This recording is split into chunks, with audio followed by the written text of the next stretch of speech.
안녕하세요. 강은택입니다.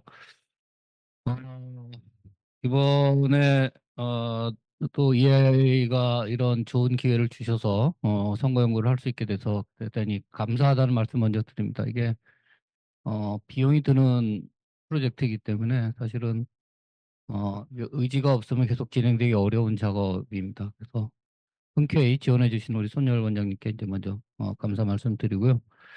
그리고 저는 제가 쓴 부분도 말씀을 드리겠지만 오늘 참석 안 하신 분들과 관련해서 또 전해드릴 부분들은 전해드리고, 그리고 오늘 발표진 중에 두 분이 지금 오셨는데, 신정 선생님이랑 성희진 박사님 오셨는데, 제가 발표를 조금 짧게 하고 한 5분씩이라도 자기 쓰신 부분들 간단하게라도 이렇게 발표할 수 있는 그런 기회를 드리도록 하겠습니다. 사실 굉장히 이게 그 연구진들이 많은 그 수고를 했습니다. 왜냐하면 이게 지금 보름 14일 전이란 말이죠. 근데 저희들이 하는 조사가 선거 끝나고 나서 해야 되는데 자료 모으는데 또 며칠 걸리고, 그걸 이제 저희들이 받아가지고 또 분석해서 써야 되기 때문에 사실은 굉장히 짧은 시간 동안에 저희가 작업을 했습니다. 그래서 지금은 이제 어떤 완성된 형태라기보단 본인들이 생각하는 가장 중요한 포인트 중심으로 정리를 했다고 생각하시면 될 것 같습니다. 전체적으로 이제 저희 연구진들의 연구 결과를 보고 나서 제가 받은 느낌은, 선거의 승패는 만들어졌는데 굉장히 행복하지 않은 선거였다라는 게 전체적인 총평이라고 말할 수 있을 것 같습니다. 그러니까 투표를 뭐 어느 당에 했던 간에 정말 행복하게 좋은 의미로 투표를 하셨던 분들보다 그렇지 않은 분들이 더 많았던 것 같은 느낌? 전체적으로 나온 분석의 결과는 그렇습니다. 그래서 개별적인 내용들은 하나씩 이제 말씀드리겠습니다. 제 논문 핵심은 그 지난번 대통령 선거 0.73% 차이로 했던 근소한 경쟁이었기 때문에 결국은 이제 대통령의 지지연합, 선거 때 지지연합이라는 게 만들어지잖아요. 그죠? 그 일렉토럴 콜리션 같은 것들이 만들어지게 되는데 이제 거기서 이탈자가 많이 생겨났다고 저는 이제 가정을 했습니다. 그래서 실제로 분석을 해본 결과 이재명 투표자에 비해서 윤석열 투표자들의 이탈이 많았습니다.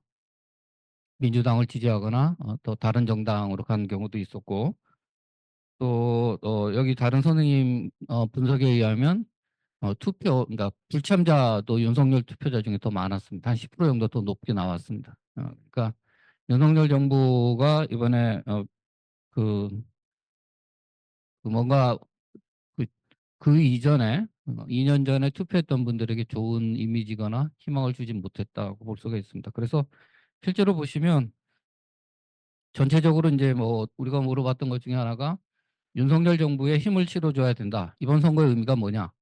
아니면 야당에게 힘을 실어줘야 된다. 이 두 가지를 물어봤는데, 물론 이제 보수거나 국민의힘을 찍은 사람들은 윤석열 정부에 힘을 실어줘야 된다고 답을 했습니다만은, 전체적인 흐름은 야당에 힘을 실어줘야 된다는 쪽이 더 높게 나왔습니다. 중도 쪽도 그렇고 이탈자들은 뭐 더 말할 것도 없고요.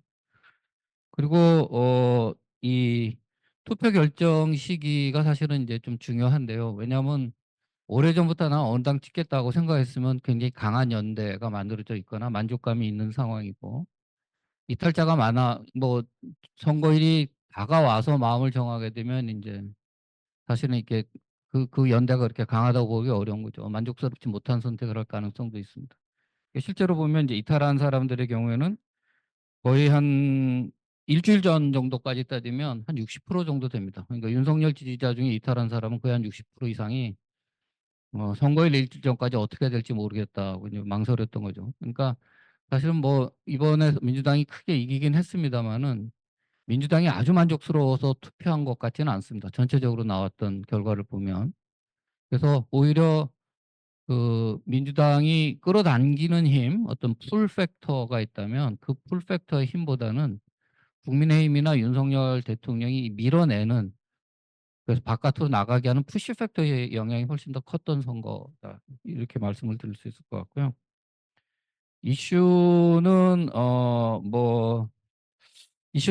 특히 이제 대통령에 대한 호감도에 상당히 영향을 미쳤습니다. 영향을 많이 미쳤는데, 의사정원 확대나 이런 것들은 좀 긍정적으로 영향을 미친 것 같고요. 우리 성인 박사도 뒤에 나중에 이야기하겠지만 그 잘 나왔고요.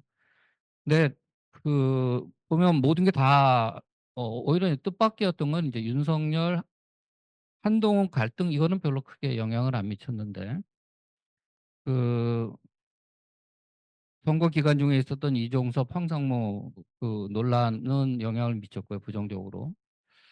그리고 뭐 대파 논란이 있었습니다만 실제로 물가가 영향을 좀 줬습니다. 전체적으로 영향을 준 걸로 나타났고요. 그리고 이제 흥미로운 거는 이제 김건희 여사 명품백 논란은 여전히 문제가 됐습니다.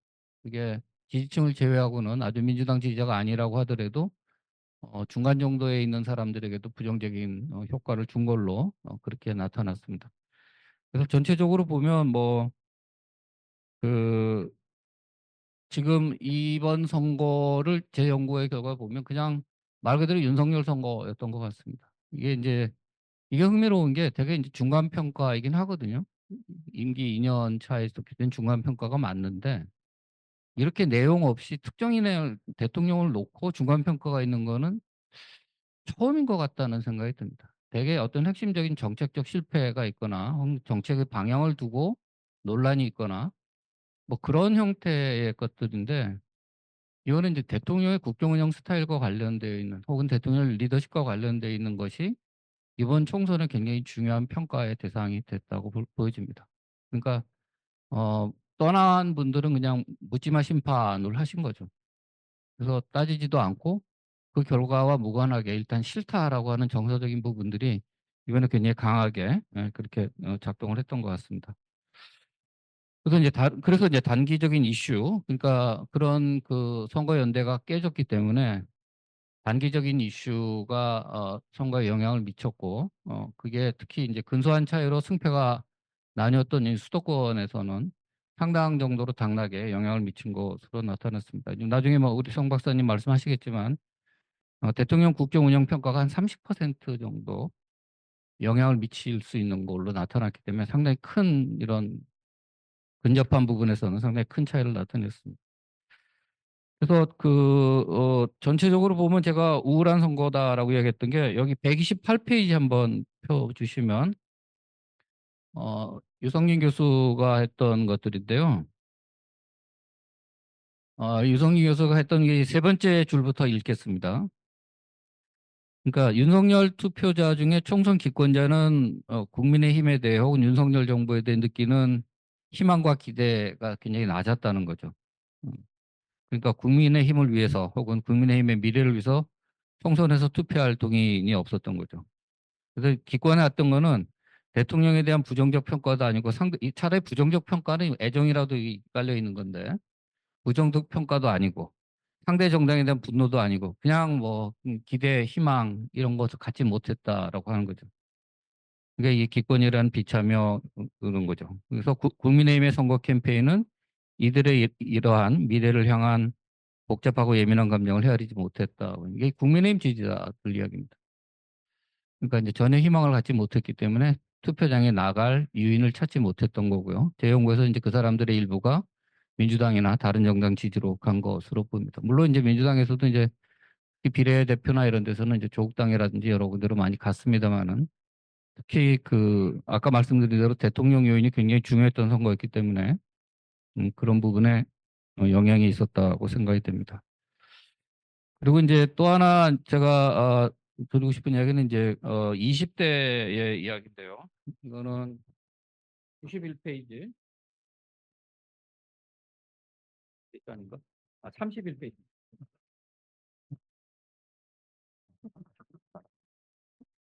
그 31페이지에 있는 잠정적 결론인데요.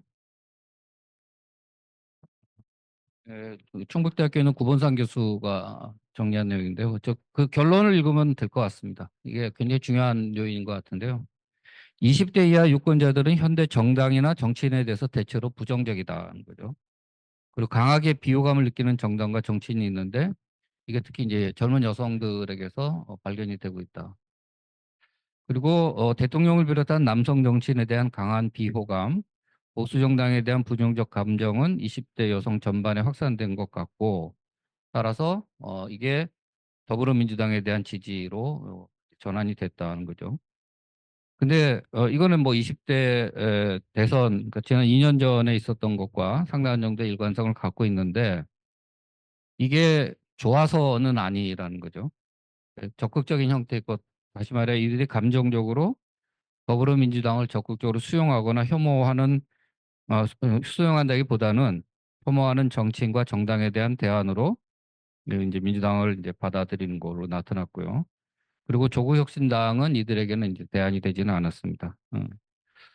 그래서 이런 것들이 이제 20대에 지난번에 있었던 선거에서 있었던 일들이 계속해서 이번에도 나타났고, 20대 남성의 일부는 또 이준석 사태와 함께 또 떨어져 나갔고, 20대 여성의 국민의힘에 대한 부정적 감정은 계속 유지됐고, 뭐 이런 것들도 또 차이가 나게 됐던 한 가지 요인 중에 하나라고 생각이 됩니다.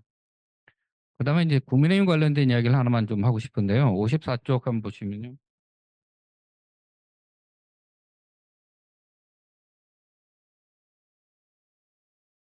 54쪽에 보면 이제 이번에도 역시 이제 자산에 따른 투표 선택의 차이가 나타났습니다. 그러니까 뭐 예를 들면 뭐 압구정동에서 보수 정당이 높게 나오는 뭐 그런 패턴이죠. 그래서 이 글에서 이제 김소인 우리 연구원하고 제가 20대 대선을 가지고 한번 수도권에서 한 분석한 논문이 있는데요. 거기에 따르면 이제 자산에 따라서, 그러니까 소득이 아닙니다. 그러니까 매달 얼마를 버는다가 아니고 우리 집에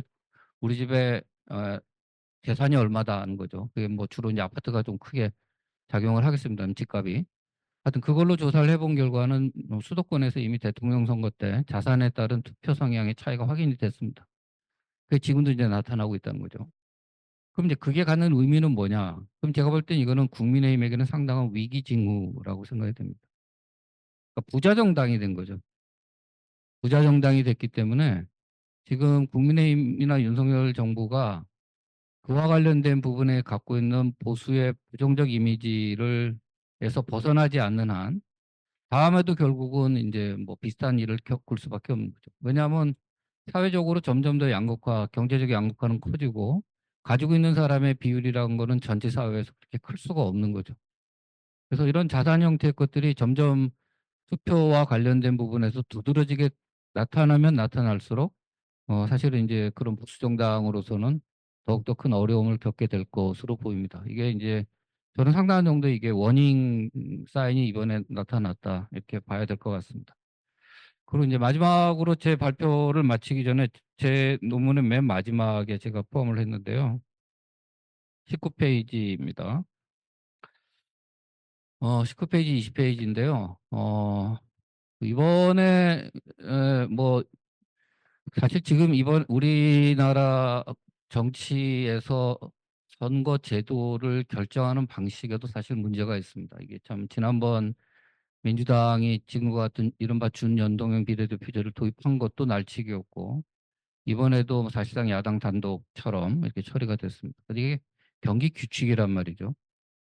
경기 규칙인데 어느 특정 팀이 이제 결정을 하는 거죠. 우리 골대 이쪽에다 세울 거야. 뭐 골대 우리 좀 낮출 거야, 높일 거야. 지금 이러고 있는 상황이라서 룰을 세팅하는 것 자체가 지금 우리가 그동안 해왔던 사실 민주화 이후에 이 경기 규칙만은 사실 여야 합의로 그동안 해왔습니다. 이번 이제 그런 문제가 생겼고요. 또 실제로 이제 문제가 많이 생겨서 또 이 득표율 특히 이제 득표율과 의석 점유율 간의 괴리가 많이 나타난 이런 불비례성의 문제가 이번에 굉장히 많이 느끼신 분들도 있고 또 소수 정당 참여 문제도 있고 등등 또 양파 정당 정치도 있고 그래서 저희가 한번 물어봤습니다.